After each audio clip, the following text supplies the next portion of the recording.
পরিমাণ পাপও নেই।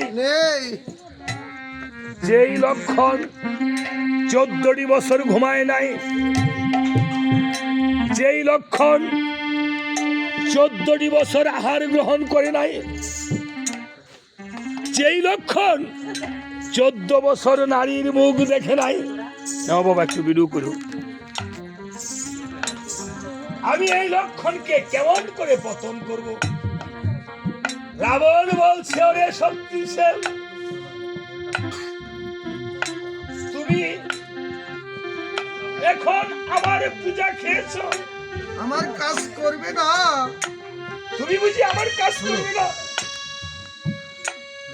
শক্তিশাল বলছে, হ্যাঁ, আমি যখন তাহার পুজো খেয়েছি, আমার তো তাহার কাজ করতেই হবে।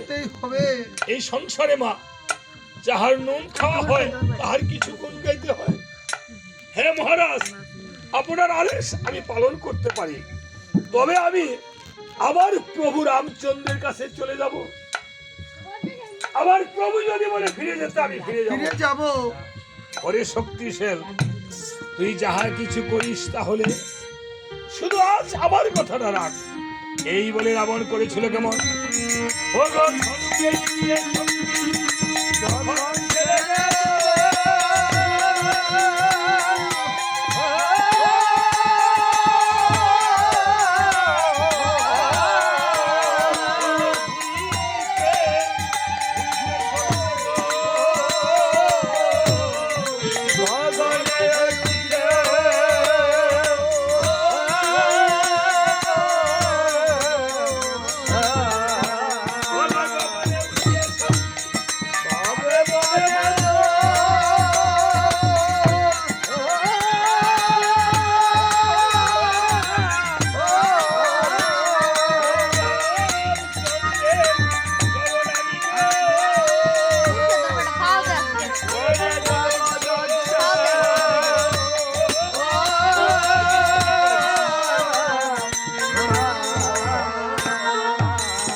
প্রভু রামচন্দ্রের চরণ আমি করে যাব দর্শন, দেখি প্রভু আমায় কি আশীর্বাদ করে।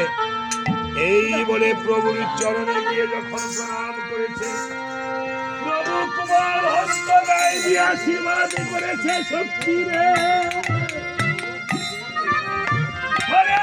শক্তি রে, তোর যেন মনের বাসনা পূর্ণ হয়ে যায়। শক্তিশাল বলছে, প্রভু গো, তুমি আমায় এই কি আশীর্বাদ করিলে প্রভু? আমার যে এখন লক্ষণের অঙ্গে গিয়ে পতন হতে হবে। এই বলে প্রভু রামচন্দ্র কেঁদে কেঁদে বলছে, ওরে শক্তি রে, এই জগতে আমার আর ভাই মিলে কেহ নাই, কেহ নাই। আমার ভাইকে তুমি বেরো না, বেরো না। ওই আমার লক্ষণ দিলে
তাই ভিডিও একটু বড় করে গেলাম হ্যাঁ সে ব্লগে ছাড়বে দিলাম জানে ভাইয়ের বেদন বেড়ে চলে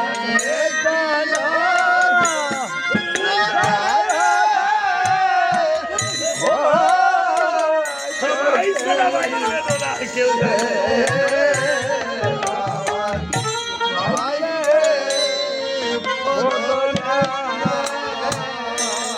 ওই রে, ভাই সে জানে ভাইয়ের বেদন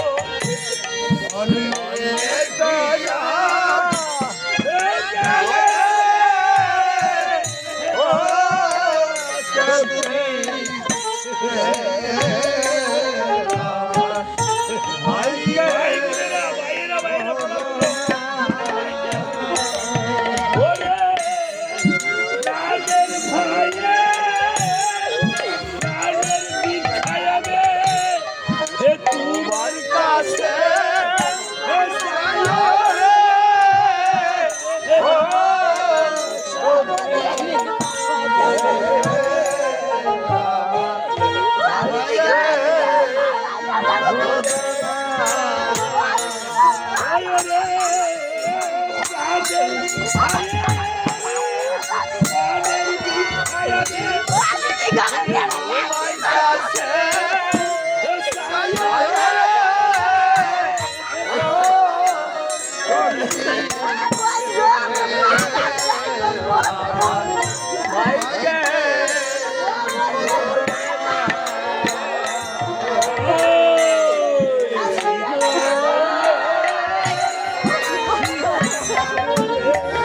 বাংলা সর ভিডিও করতাছি যা তুই কোন আরে